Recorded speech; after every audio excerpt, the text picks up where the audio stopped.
KG KG গেলে 200 লাগা। 100 টাকা কেজি চিচিঙ্গা, যেটা আপনার জংলি তরকারি বলা হয়। এদের দেখার মতন আর কি ওইরকম মনিটরিং করা লাগবে। বেশ কয়েকদিন তো সবজির দাম ঊর্ধ্বগতি, তবে গতকালকের চাইতে আজকের বাজারটা একটু বেশি আছে।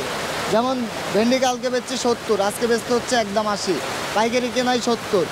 যেমন পটল বেচতে হচ্ছে আজকে 70, কালকে বেচছি 60।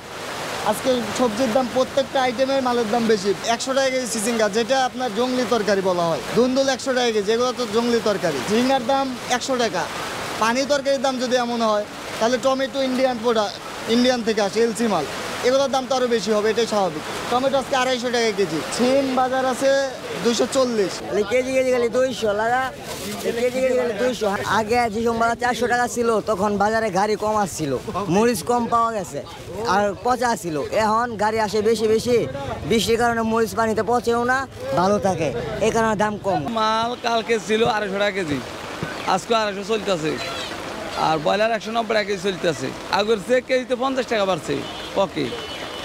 আর ব্রয়লারের বাড়ছে কেজিতে 30 টাকা। লিয়ারের কেজি চলে 280 হইতে 300 টাকা। আর দেশি মুরগি 550 টাকা কেজি।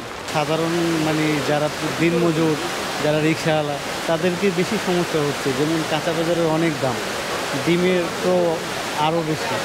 এরা আসলে একটা সিন্ডিকেট তৈরি করা, এদের ভাঙতেও সময়ের প্রয়োজন। এদের দেখার মতন আর কি ওইরকম মনিটরিং করা লাগবে। কলার কেজি 60 টাকা, কাঁচা কলার হালি 40 টাকা, তাল বেগুন কালোটা যেটা বলে ওইটা 120 টাকা, সাদা বেগুন যেটাকে বলা হয় এটা বেচতেছে 100 টাকা, লাম্বাটা 80 টাকা, কচুরমুখী যেটাকে বলা হয় ছড়া হলো 80 টাকা কেজি।